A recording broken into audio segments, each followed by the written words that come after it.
Candle, water, and whiskey. We just need some incense sticks going over there for some mood. I have some. I don't know where they are. I forgot to light them, though. I would have done that. Shelby, welcome to the Big Fat Podcast. This is episode 13. Thank you for having me. We have some history with each other. Yes, we do. Let's so actually I'll tell how we went really quick. Okay. We were up at the mine, Stillwater Mine.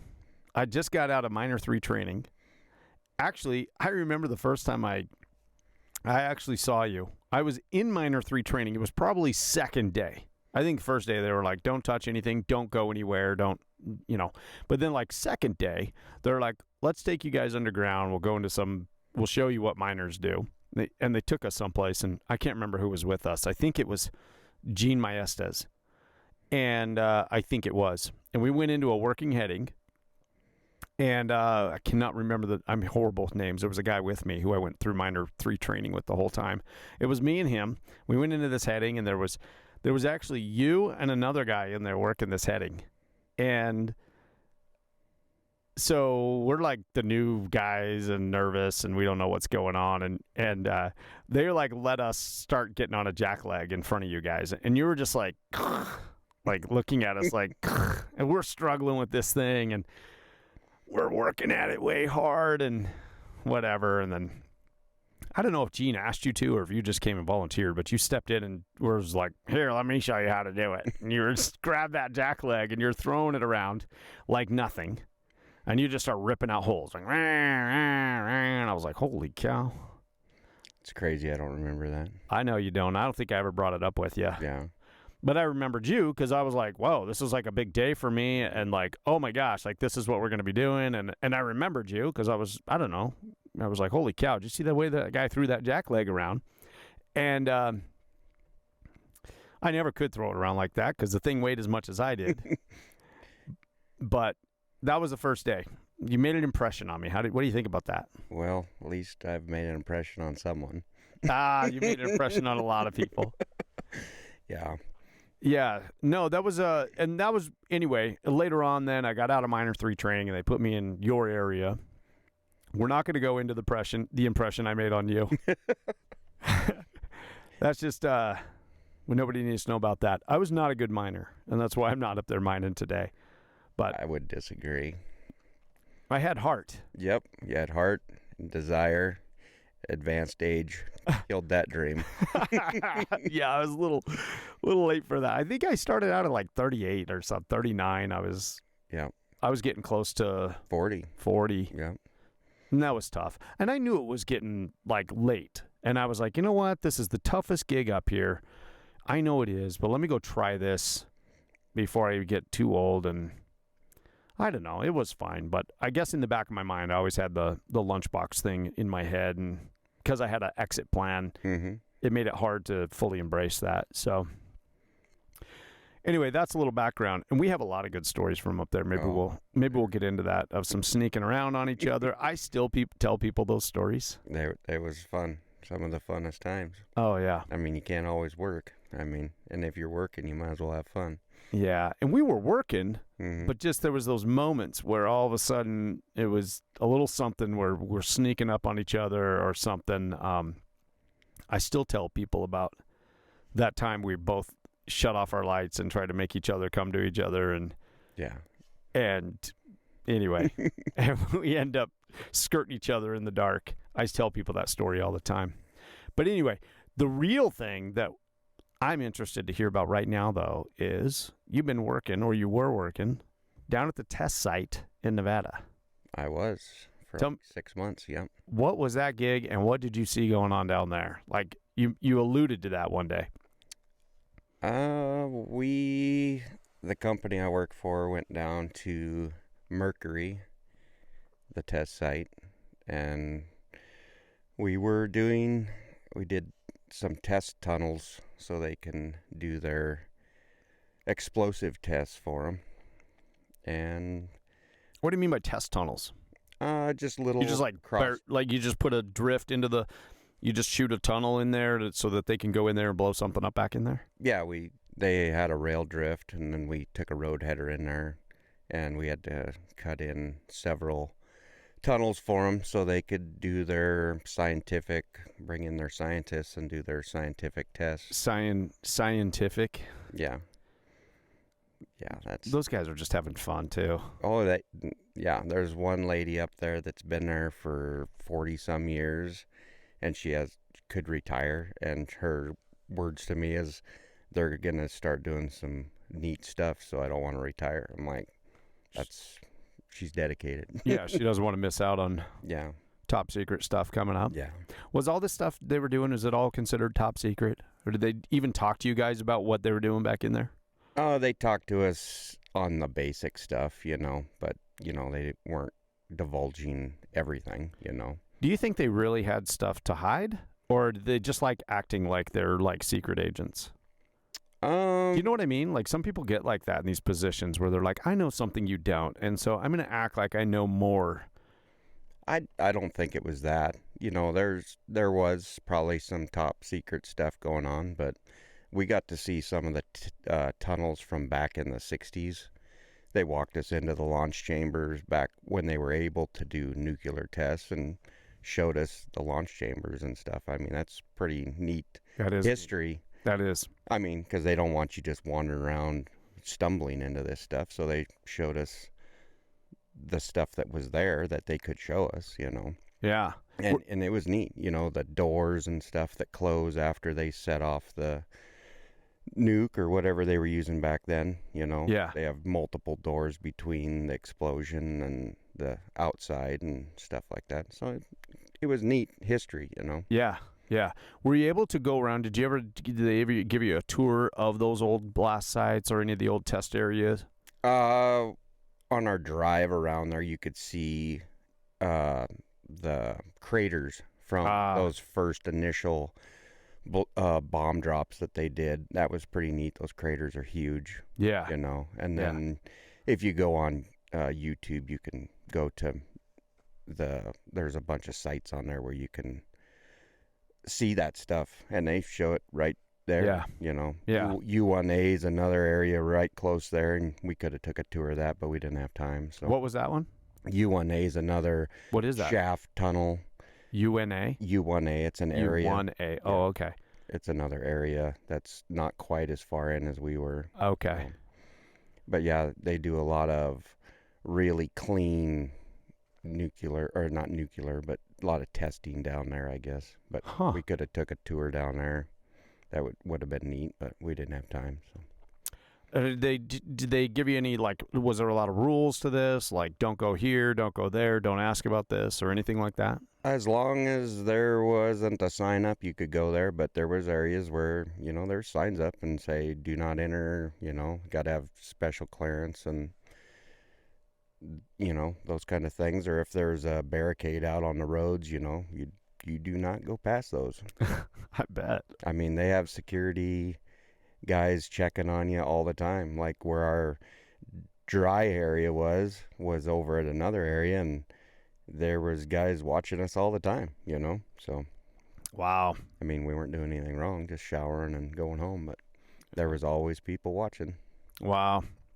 Did you have to wear the little radiation tags or anything? No, there was nothing that, there's a few people there that wear them, but they work there permanently.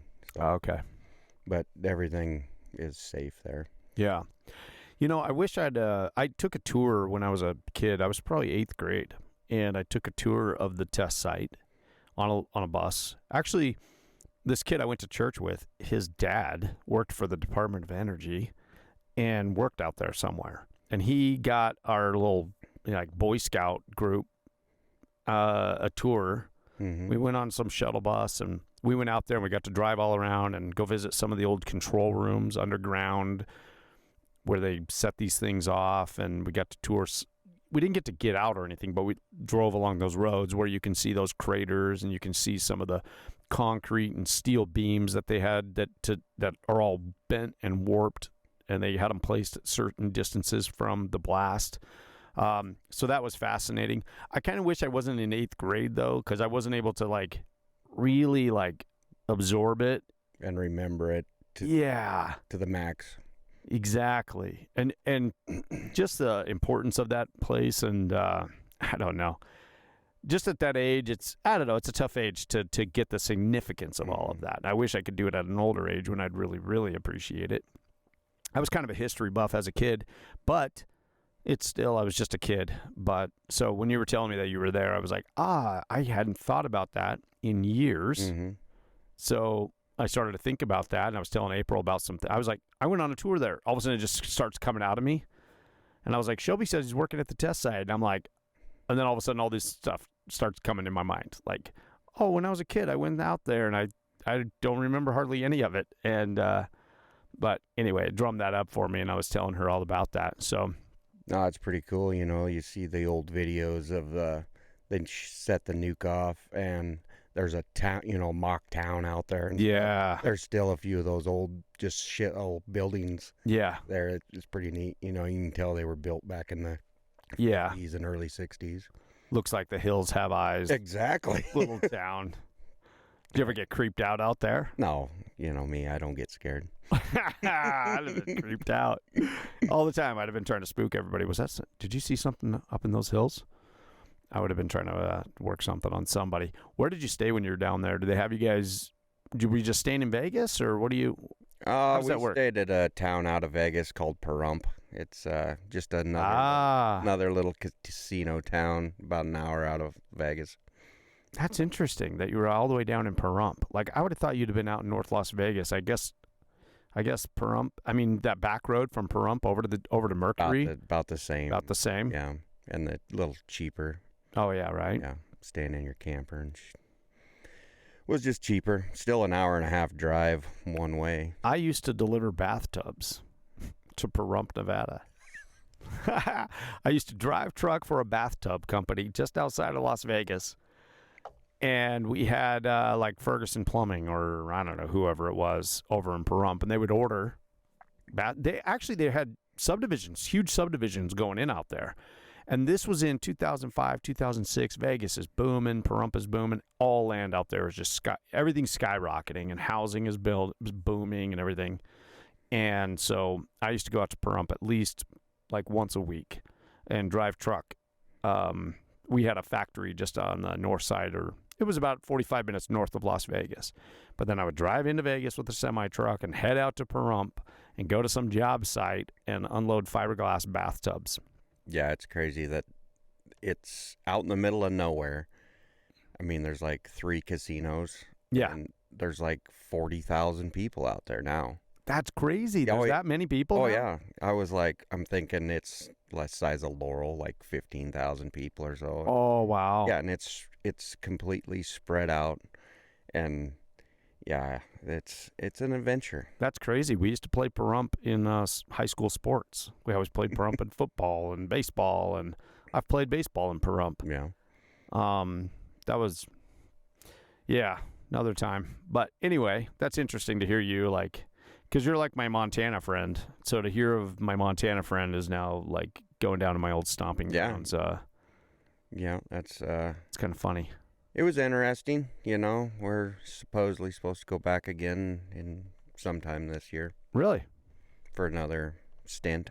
Another stint? So these are just small projects. You're contracted to go in there. Yeah. You go drill and blast holes.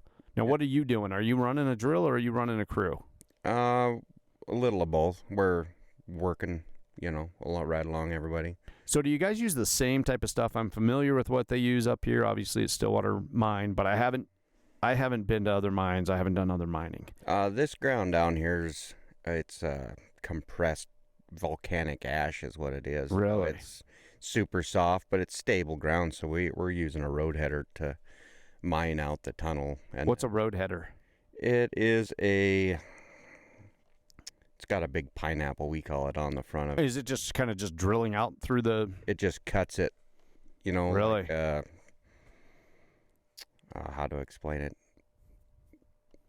Like a drill, I guess, but on end, and it just cuts it. Really? Is it more coal mining kind of technology is a road header. Okay. So if there's anybody out there. Yeah. Is it on like an arm or something that goes back and forth, or is it like a big device or a big... Well, the head itself looks like a pineapple that turns, and Okay. then it's on an arm that swings back and forth. Just kind of grinds it away. Yep, just cuts it. Yep, with big carbide teeth on it. Wow. Yeah, so it's and these machines are huge. They're 100,000-pound machines with conveyors and. Are you able to get any video while you're down there, or is that like off limits? That's off limits. That there's only a certain people that get photo privileges, and I'm not that one. You're right. So that way they can screen stuff before it goes out, and yep, only a couple people can do that. So interesting. Yeah, you can't take a picture of anything without you can get kicked off the site and stuff like that. So there are some things we can and can't do when we're there. So yep. So you're saying it's stable ground. Are you saying, do you guys have to put in any ground support then? Yeah, we're putting split sets, and then some of the intersections we're putting Dewey eggs in, 8-foot Dewey eggs. And yeah. So for those of you who don't know what a Dewey dag is, it's like an 8-foot long section of rebar. It's probably a 1 inch or a 3/4 inch rebar. 5/8. 5/8. Yep, and resin encapsulated. Yeah, you put a big tube of a chemical compound in a plastic tube, and you shove it up in there, and then you shove a Dewey dag or the rebar up in the hole, and it pops Yep. Rotate it, and it sets. And it glues itself in there, and that supports. And the split sets are they the 5-footer split sets? 5s and 6s, yeah. Okay. Yep. It's kind of crazy. That seems like a lifetime ago already that we were up at that mine. Like, so much has happened since then. So to hear these terms, I don't hear these terms. I haven't heard these terms in years. Yeah. I don't talk mining with anyone. I mean, I ask guys at the window, you're like, hey, how's it going up there? Mm-hmm. But we don't talk mining terminology. And I'm the type, when I go on from something in life, I forget about things. I run into people at the window that are railroaders, and they'll start talking railroad terms with me. And I'm like, I forgot all about that. Like, how do you even remember what that's called? I did track inspecting. Like, and I'm like, that was your job. Yeah. And I was a track inspector, and I don't remember the names of things. Like, I don't know. That's kind of weird. I just block things out. So that wasn't your wasn't my gig, I guess. Yeah, it wasn't what was important. So you let that go. I just let it go. I don't have enough bandwidth. I don't have enough storage. If I don't need it, it's put out, and I make room for something else. Wow, well, that's interesting.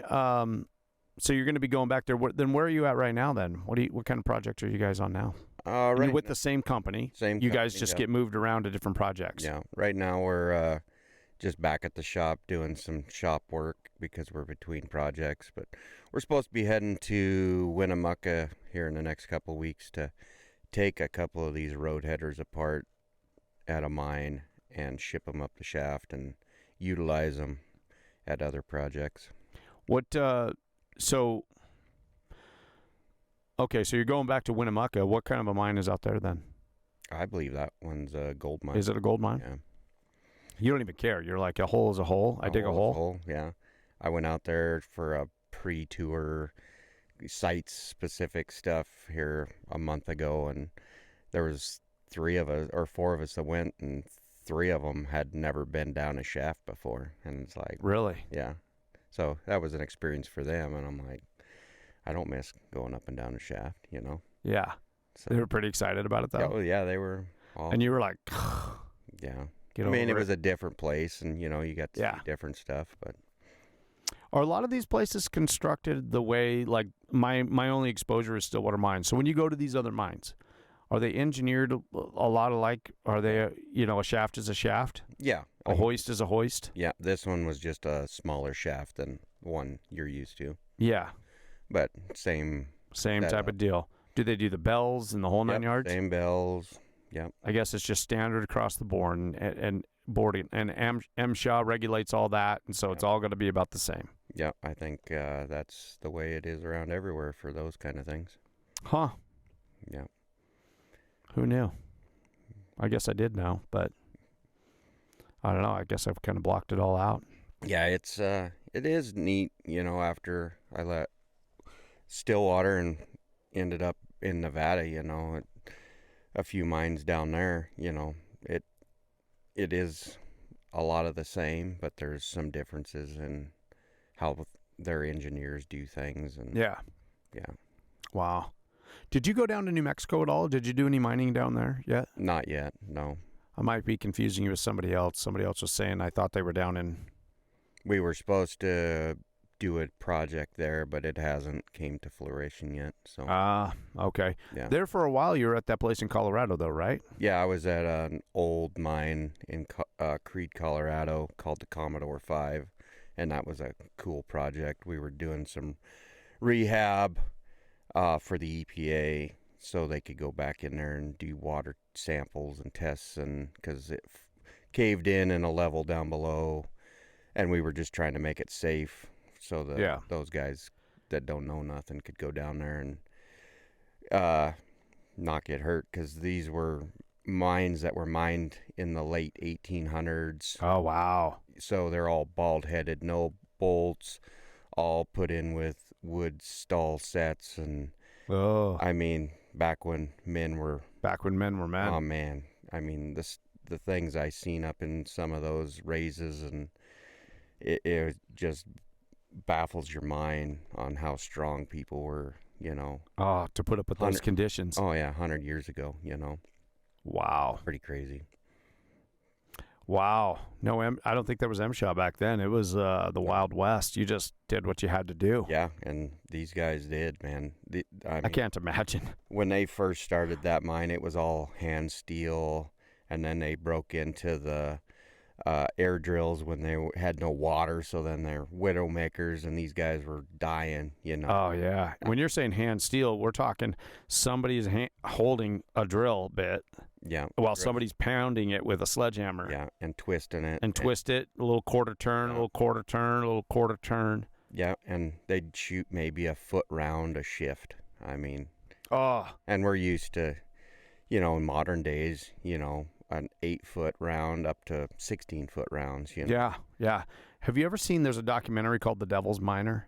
I want to say it's called The Devil's Miner. Have you ever seen that one? I have not, no. I think you would think this thing's pretty fascinating. It's actually down, I want to say, in Bolivia. And it's these deserted silver mines. And it follows these kids that work in this one kid.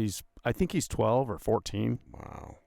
Him and his little brother. His little brother's like maybe 8 years old or something. And they go to work. They go in these mines that are deserted, but there's a lot of guys that work these deserted mines, and the little brother holds the steel while the older brother whacks it, and they're trying to get silver out of this old mine in Peru, not Peru, Bolivia, and they have this little idol that they go into called the Tio, and they throw coca leaves at it, and they pray, and you know they got to spend give a little love to the Tio before they go in, or else bad things could happen to you, which is interesting because they're all very Christian. They're all like, they go to church on Sunday. They're very Christian, but there's this thing underground about the Tio, and the Tio is this demon or devil, that you got to go pay your respects. At the beginning of shift, you go pay your respects to the Tio, throw some coca leaves at him, chant some stuff, and then you can start work. They all start their time in front of the Tio. And but anyway, then they go in there, and it's showing their day, and they're hand pushing carts around with silver ore, these little mining carts, ore carts, and these kids are just in there getting one. You know, their job is to drill out a 1-foot round, and that's what they're trying to get in the day. And then down further, that's where the men are at, that have got like one jackleg with no water, and they've all got handkerchiefs on over their face. They got rags over their faces, just dust everywhere, and it's silt and silica. Silica, yeah. Yes, and it kills these guys. Like the average life is like 45, 50 years old at the most. That's just like inhaling glasses. Yes. Yeah. Yes. I think it was Chris Brady turned me on to that documentary years ago. Good old Chris Brady. Yeah. I just saw Chris Brady the other day at the window. He came to the window. I'm like, it's Chris Brady. Heck yeah. I'm like, good morning, my man. And he was like, "Hey, man, how you doing?" It just felt really good to see Chris Brady. Yeah. I hadn't seen him in years. Every now and then, his wife Megan, she comes out from the Heights, man, and she just gets a whole bunch of breakfast burritos and bottles of sauce and takes it back to family, and just a super good person. And it was really good to see Chris Brady the other day. Chris Brady was on our crew. It was me, you, Chris Brady, and Chris Brady, and that was it there for a little while, wasn't it? For a while, yeah. For a little while. There was a few other guys. And then we had guys kind of come in every now and then, but it was me, you, and Chris Brady. Yeah, I was breaking him in on the jumbo. Yeah. Yeah. Yeah. Right before I left. Yeah. There's all kinds of stuff I want to bring up, like right now. I don't know if I should, but I always tell people at work too. I'm like, Chris Brady, I got a man hug from Chris Brady underground. Like one time, Chris was like, you know how we'd all come to each other underground and be like, man, this went wrong and this rock fell on me and like this happened and I couldn't get this screen up here was fighting me and this bolt was fighting. We all would talk about our crappy day, right? Chris looks at me one time. He's like, dude, do you need a hug? I was like, yeah, I need a hug. Get over here. And he's like, we're both just covered in water and oil, and it wasn't even weird. It was funny. Chris gave me a hug, and I was like, that's so funny. Chris gave me a hug. Anyway. Yeah, good times. Good times. Good dude. Solid good dude. I'd have Chris Brady on my team anytime. Heck yeah. Anyway, check that out, The Devil's Miner. I want to say it was on Netflix years ago. It was fascinating to watch these kids hand drill. Yeah. And these guys run a jackleg. And there was about 6 of them. Oh, yeah. On one jackleg. Yeah, it's pretty silly when you get out of this area, you know. Yeah. Where people have been taught how to do it right. Yeah. You know? And you had to cycle your own rounds and all this stuff by yourself. And I mean, you go anywhere else in the United States and you gotta, you know, most places, and there's 2 or 3 guys running a jackleg. One jackleg, yeah, huh? It's silly. Wow. Yeah, even when we were at the test site, their specs was to have 3 people with the union running a jackleg. Running one jackleg. Yeah. And 1 person supervising, watching, make sure nobody got hurt. Oh, my goodness. I mean, that's just union regulations, but... You're making me feel all hardcore now, though. Because I'm like, yeah. You were a beast? I was an old skinny beast who was like trying to muscle that thing around down there by myself for hours. You know what my problem was? I was too much of a perfectionist on I waste time. I do this now. I waste time worrying about the little details too much. And you guys would come down there and be like, it looks fine. Well, you could have put that one in a different spot. I'd be like, does it look fine or does that one need to be moved? That was like, I would get hung up on that type of stuff. I would have put one there and I would have put one there, but whatever, you do what you do. And I got too hung up in like trying to get that screen perfect, and I would waste so much energy trying to get the hog panel up there and just right and make sure everything lined up all good. And then you guys would come down there and be like, it's fine. We're going to blow it up. Yeah, I think we all did that at one point, you know. Yeah. You know, tried to make it. My biggest deal was make the drift look good, you know, because your wire's always going to get tore up and, you know, your bolts are going to get tore off, you know. Yeah, but your main drifts. Just as long as, you know, your main drifts are, like, perfect. That's where all the big wigs are going to drive through there, and you want to look good in front of those guys. So yeah. I up until just recently, I actually had a photo of my jackleg in a main drift, that it was like a ramp or something we were doing to get down. We were curving down and going down, and I had a photo of my jackleg fully extended up there and holding some screen, and the foot was down in a big pool of water. And I had that taped up in the trailer there for several years to remind me that when I thought today was bad, it's not that bad. Not that bad. That was my motivation at times. It was right behind where I stand and cook, and I'd be like, oh, at least my boots aren't full of my own sweat and all that kind of stuff. So, yeah, we've all been there. Yeah. What else you been up to? Did you get any hunting in this year? Yeah, I got about a week in. The first week, me and a couple buddies went up to where we go, To where you go, the big secret. the big secret. We put our wall tent in, and we do it the old school way, wall tent and wood stove and pack in with our horses. And That sounds awesome. I mean, How come I never get invited to that? because you're always working. Oh, man. I know, but I would figure something out. At least a one-nighter. Oh, I'd come up there. that would be great.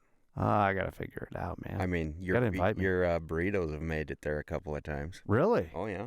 Man, I'll come and cook something, man. I'll earn my way. Yeah. No, it's good. This year was a little light because people's schedule changed. So there was only me and my buddy and his boy. It was his first time coming in to hunting camp. That. Yeah, how old was he? He's what is he? 13 or 14. Oh, that's cool. So it's like the transition. Yeah. Man, Yeah. going into hunting camp with his dad, and Yeah. getting to go elk hunting, in the backcountry, horseback, and That's the way to do it. so, and it all went good. We went up opening morning. It was windy. It was horrible, like it's supposed to be, and so we're hunkered down under a bush, glassing, and the young boy sees the elk first thing, Wow. Yeah, so we get up there, and I was able to get up on one and got a little raghorn bull killed opening day, so that was good. Right on. Nice. Yeah, and then How do you get it out of there? Horseback, or what'd you? I got it all quartered up and laid there, and had to go back to camp. Got my pack horse and got it loaded. Came back. Took a couple hours to get back and load it up and back to camp. Hung on the meat pole. Went out the next day. The next day should have been a great day too, but we first light. We spot a nice big 6-point bull over by himself, and so my buddy and his boy put a stock on him. Got about halfway to him, and this mule deer come over the ridge right above that bull elk and spooked him out of there. And it was like, and I'm sitting back. I'm about 1,500 yards back watching it so I can see where he goes. And he just kind of eased up out of there. And then later that day, we kind of rode around and thought we could maybe catch up to him or see where he kind of went, because he wasn't really boogered out of there or nothing. So Yeah. but he must have crossed over and got into some dark timber and stuff. So, are they less likely to spook when you're coming in on horseback? Can you get closer on horseback? Well, I think so. Sometimes. Yeah. A few years ago, me and my wife's cousin were hunting, and it was a miserable day. It's like 30 below zero, and the wind's blowing. The snow's like 3 feet deep, and we were coming up out of camp, and there's about 20 head of elk sitting on this hillside in the only spot that's got sun. And they're out of the wind, so they're just trying to get the little bit of sunlight they can to warm up. And it's open country between where we're at and they are. And if you've ever seen the movie Jeremiah Johnson, Oh yeah. Elk don't know how many feet a horse has. So we get beside our horse and we cover 300 or 400 yards out in the open right beside our horse, and we get up to him, and we're still 300 yards from him, and the wind's blowing so hard so we couldn't get a good shot on anything. So but we were able to creep up there standing beside our horses like they did in that movie, and it was that's all I could think of in my mind was that movie. That's funny. Yeah, very funny. That is great. And that's funny you bring that up, because I just was in here talking with Cole Waltner about Jeremiah Johnson. Yeah. And he brought that same guy up. And anyway, it's an iconic movie. It sure is, especially for this area, considering that, the guy who that was based on was here in this area. Yeah. That's amazing. Yeah. But it did work. I mean, if the wind wasn't blowing so hard, we probably maybe have got one. But yeah, But it worked out. A buddy of mine, a couple days later, shot a nice 6-point bull. So, I mean, it all works out. We don't always get an elk when we go to hunting camp, but someone always gets one. So Yeah. Ah. yeah, it's fun. It's all about the camaraderie and Yeah. the memories. I mean, the pictures, and Yeah. So did that kid? I mean, did he have just a great time, or was he? oh, he had a great time, and he didn't get one that weekend, but he went back in there with his dad the next weekend just for a day ride and ended up shooting his first bull elk. So that's amazing. Do you guys leave the tent up there? Were they able to go back up there and use that same thing, or they have to set back up? It was still in there, but they didn't need to use it. They just rode in from the trailhead. And he got a big old bull elk himself. Yeah, nice little 6-point bull. I mean, it was cool, Ah, that's very cool. Yeah. It's cool to see people get their first, Yeah. So. I've never gotten an elk. I moved up here in 2007, and nobody in my family ever hunted. And I grew up in, Southern Nevada, around the Las Vegas area.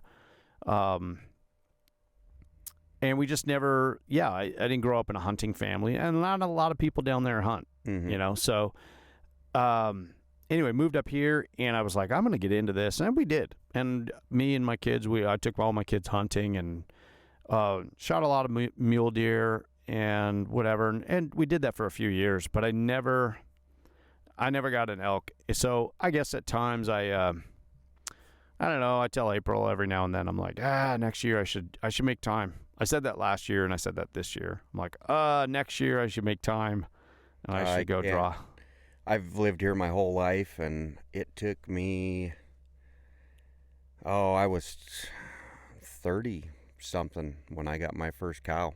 Wow. And it's, I don't know what it was. We didn't hunt for elk as much when I was a kid. It was always deer, We'd hunt deer to fill the freezer when I was a kid. Yeah. And so, and it's a different type of hunting than just deer hunting, So it's progressed in the last few years in a good way, Went from just getting a cow every year, and then the last 2 years I got a spike last year, and then this year I got a little raghorn bull. So it's a great progression, Yeah. So you got to keep setting your standards higher and higher, and your expectations, Yeah. Don't always shoot the first thing that comes in front of you, but yeah, and it takes a lot of time out there. I mean, it takes a lot of scouting, a lot of patience. I mean, that's the thing. And you're right. I'm always working, and so I don't put the time into it. Yeah. But I'm the same way. I mean, it could be better, if I had more time, to spend that time scouting during the summer.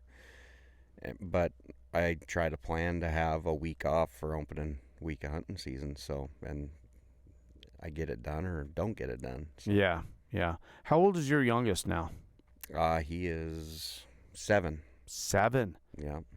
So he's getting close. I mean, he's starting to get to that age where you can oh yeah, you can take him out there and go do those things. So when you come back on the summer and go scouting and be like, all right, yeah, now we're gonna go do some man education out here. Heck yeah, he that's a fun age. Yeah, because they can start hunting now at 10. Can they really? Just shooting deer. Oh, really? At 10 they can shoot deer now?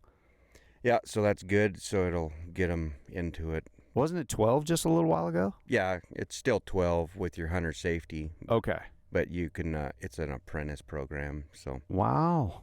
So a friend or a family member can take them hunting at 10, starting at 10. So. Wow, that's pretty cool. So get the love of it a little earlier in life, Yeah, no, that's cool. I always feel bad for these kids, though, that go out their first year and get like this monster bull elk or monster muley or whatever. And I'm like, what are you going to do there? Yeah, how are you going to top that? How are you going to top that? I see that on social media all the time. I do too. I almost feel like this is just me. I almost feel like it's a disservice. How are you going to top that? It's tough. I mean, these guys in the Midwest and stuff go shoot a 200-inch whitetail. They're 13. It's like Yeah. most grown men have never laid eyes on a 200-inch anything. Yeah, exactly. I know. Well, what are you going to do? And I think that everybody wants to be the super dad and wants to give the best experience right off the bat to their kid, and they got to outdo their buddy at work or something. I don't know what it is, but I'm like, that's exciting. Congratulations on that huge elk or huge whatever it was that they got. But I'm like, well, how do you top that now? We shot does most of my youth. Yeah. We never shot bucks or anything huge. My first buck when I was 16 or 17 years old, I finally shot a buck. Wow. Yeah, so... It probably meant more to you at that age. Oh, I can remember it. Yeah, we were out here past Nelly's Corner on the highway, and my dad knew the area and got out there at daylight and hopped the fence and got a nice 5x5 muley. I mean, it was pretty cool. I made my mom a lamp out of the horns. Really? Yeah. Huh. Yeah. I wasn't even aware that was called Nelly's Corner until I think in the last, 9 months or so, April said, oh, so I went around Nelly's Corner. I'm like, where is Nelly's Corner? And where's that? And she's like, oh yeah, Nelly's Corner right there outside of town. I'm like, where? I never heard of that. Well, it was before they fixed the road. It was an adventure going around that corner back in the day. Ah. Yeah.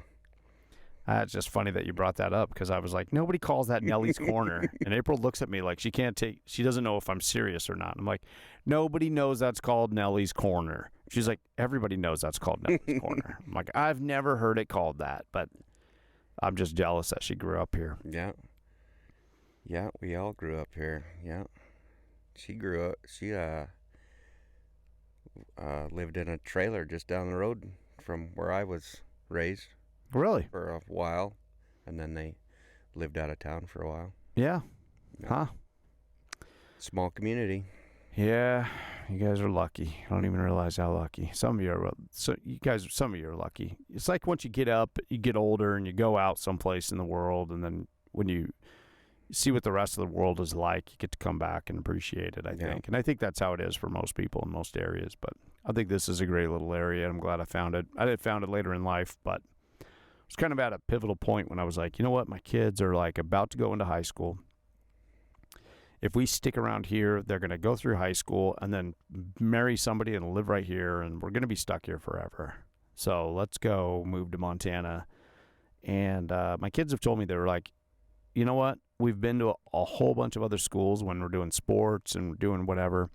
We're really glad you picked the town that you picked. And I just picked it out on the map. Wow.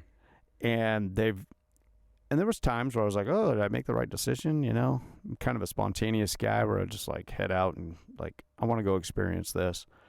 So they have brought it up. Several of them, a couple of them have brought it up. Actually, I think all of them have brought it up now that I'm thinking about it different times, that they're like, you know what? I'm glad you picked the place we grew up. It's a good area. It really is. It really is. I mean, I travel around for work, but my family stays here because it is that good of an area. Yeah. So. Nah. Yeah. It is a good thing there. So sometime you're going to have to, tell me when you're going up to hunting camp. I'll pound steaks, whatever I got to do. I'll go fetch firewood. I'll bring sauce. Heck yeah. I'll cook something, whatever I got to do to pull my weight. It'd be fun. Yeah, no, it would be a blast. Maybe I'll just come along and take pictures or document or we'll make a video or something. Ooh. How's your YouTube channel doing? I know you were doing some mountain man stuff on your YouTube channel. How did those videos do? They've got some hits on them, but yeah. I mean, I don't have time to put the content. Man, they take a lot of time. I mean, I've got one video when, I was doctoring a calf that's got, like 5 million views. But, that's incredible. But I don't have the time to put the content into I can't even grasp that number, 5 million views. Yeah. That was before, there was a time where you were like, hey, I was like, hey, I got to run some stuff to some burritos, or I don't know what I had to do. I had to run something to Billings. And I was like, what are you doing? You're like, you were just stopping by to grab a breakfast burrito. I was like, and you're like, just hanging out. I'm like, do you want to go to Billings with me? You're like, sure. And we went to Billings. We were in Billings, and I was talking to you about YouTube, and I was like, something about, yeah, man, this thing went viral, and you looked at me and you were like, what's viral? Yeah, that was like 4 or 5 years ago. Yeah. Yeah, and you're like, I think at that time, did you have a flip phone at that time? I still, yeah. Yeah? Yeah. Do you still have a flip phone? No, I finally had to upgrade, but yeah. You were just like, what's viral? And I was like, what's viral? I'm like, well, and I had to explain it to you, and you were like, oh, okay. And then after that, you take a video, go post it onto YouTube, and you go, wait, like, I post stuff that I'm like, it got like 100 reactions on it. That's like Montana viral.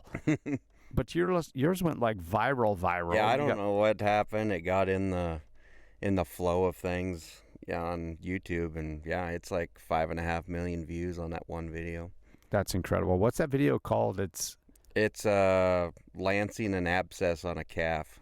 Oh my It's gosh. just a big abscess on a calf's neck. It's like the farmyard version of Dr. Pimple Popper. Yeah, exactly. I mean, just on like a lot bigger scale. Wow. So that channel blew you. That one video, like, I mean, it blew you up. yeah, it was real close to being real big. Wow. That's incredible, man. That's So- funny. So do you have any plans then to put out any other content with some stuff? Are you just gonna give up on that, or are you gonna put some stuff out? I need to. I've put a few of my packing videos on there, going into the mountains and stuff, but I got to get a little better camera and stuff, just so it's not so shaky. And Yeah. when you're trying to video on horseback, it's Yeah. a little rough. I mean, you try to hold it still, but Right. And now they make stuff that's so simple for all of that stuff. I was actually looking at some of that stuff with April today. We were looking at some different little things that they have built-in gimbals with them and some things like that. And it's nice to have a dedicated camera that's for that purpose. Like that's all you use. So you don't got to go put a bunch of gear together and put a bunch of stuff together. So it'd be cool to do some more like documentary yeah. on going into the mountains. There's still, around here a lot of people do it, but around the country it's kind of getting passed over, Yeah. to go jump on your side by side or your four-wheeler to go back into the mountains. Yeah. So, I like the videos that you put out where you guys are like horsebacking on into some place and you're kind of narrating it along. I think those types of videos, there's a certain niche out there, those people that appreciate that, that kind of back to basics approach to things. It's very peaceful. It's very chill. And there's a lot of people who are just, they come from a whole different background. They grew up in some city their whole life. They don't even have a driver's license because there's not enough room to even drive a car in their town. yeah, jump on a bus. Yeah, they jump on a bus for everything. And I feel like there's a lot of people out there that would gobble up that kind of content. So I think you should keep with it. I think it's good stuff. I like it. Well, I appreciate that. Yeah. Well, cool, man. Do you have any thoughts about coming back to Columbus? I know you've been working with this company. Do you have any thoughts about that? About, like, I know you've been out there. You've been working on the road quite a bit. What are your thoughts about? I don't know. Do you see coming back and working around Columbus anytime soon? It depends. Depends. The mystery is out there. I think we got to build your YouTube channel, man. I think we should do that. Yeah, I would love to be back home every night. Yeah. It does get old. It's been like 7 years. Been on the road. Yeah. So. Well, we miss having you around here. You pop in every couple months or something, and I'm like, hey. You're like, hey. I don't know. You say something, or you'll come out there and act like my shed door is locked when you're holding it and I'm trapped inside or something, and I don't know you're out there. So, but we miss having you around, man. Well, I miss being at home all the time. Yeah. Well, but I also get it, man. You got to do what you got to do. I worked out on the road for years. I drove truck for several years. I was on the road. I did a stint in the military, and I I came home, and my kids didn't know who I was when came home from overseas for a little bit. And then I went right in, some other things, went truck driving for several years, and I'd be gone for 4 to 6 weeks at a time, come home for 3-4 days and head out. So I know I did that for many years, and that is hard. There is some adventure in it and some things out there, but I don't know. It does wear on you. Yeah, eating fast food all the time and just nobody around to talk to, or you miss out. I miss out on my kids' programs and sports and that stuff all the time,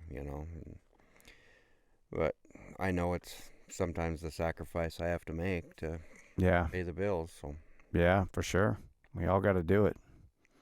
We all do it. That's for sure.